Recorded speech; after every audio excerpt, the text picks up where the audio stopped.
Like and subscribe to my channel and click the bell icon to get new video updates. Analysis: what it would take to free Lamar Jackson from the Ravens. The situation is getting uglier by the day, from his social media posts attempting to highlight the significance of his injury, to teammates judging his health and ability to play in the playoffs, to the Ravens' silence about it as their campaign soars yet again. With 3 straight losses to close out the season, Jackson was not in the company of traveling to Cincinnati for Sunday's opening round loss to the Cincinnati Bengals. He was lost on Monday on the day of locker cleaning, unseen by the media, and associated executives and contract negotiators have been implying for weeks that it appears Jackson's tenure with the Ravens is nearing its end. What was always clear is that Jackson would get a franchise tag next month, fairly nearly security and exclusive designation worth around $45 million for 2023. The sides were still never near a negotiate a new treaty in the past, and there is no evidence now to suggest that outcome. Rival teams see Jackson as available, executives told me, and some officials I spoke to examined assets and positions favored by Ravens general manager Eric DeCosta for possible trade adjustments. For starters, these executives believe getting Jackson out of the AFC would be ideal for Baltimore, and that the Ravens would land some proven young talent in return, not just draft picks. The Ravens have prioritized secondary and team building and have invested heavily in draft capital and cornerbacks and safeties. The Ravens led the NFL with nearly $41 million in salary cap spent on secondary education in 2022, according to Spotrac, while spending more than $56 million on that defensive backfield and finishing third. It's sort of a make-or-break year for the coach or the GM.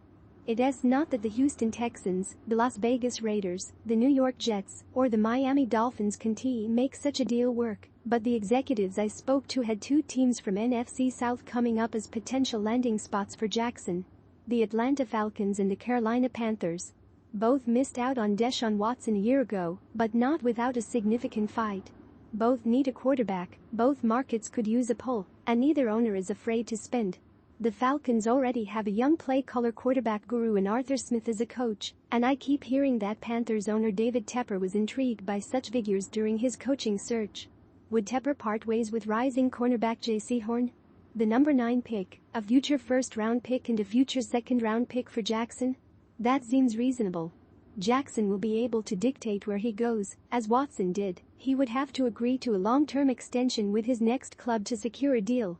While he was on franchise tag, he won't get paid until week 1 of the next season, and he could wait until then to sign that contract tender, essentially missing off-season work and training camp as the Ravens inevitably installing a new offense with a new coordinator. After last week's events, with the potential for the media situation to become even more chaotic, I suspect the Ravens would prefer to have this wrapped up well before the draft, let alone from the July deadline to extend a player in the franchise shield.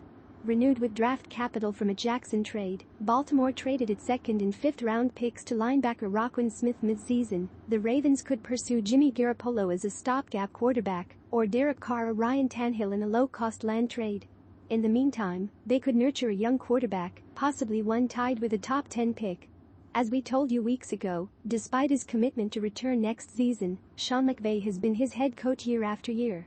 It would be surprising for him to stay past 2023. And competing teams believe the Rams may want to bring their next man on board now, rather than rip it up and start over next year.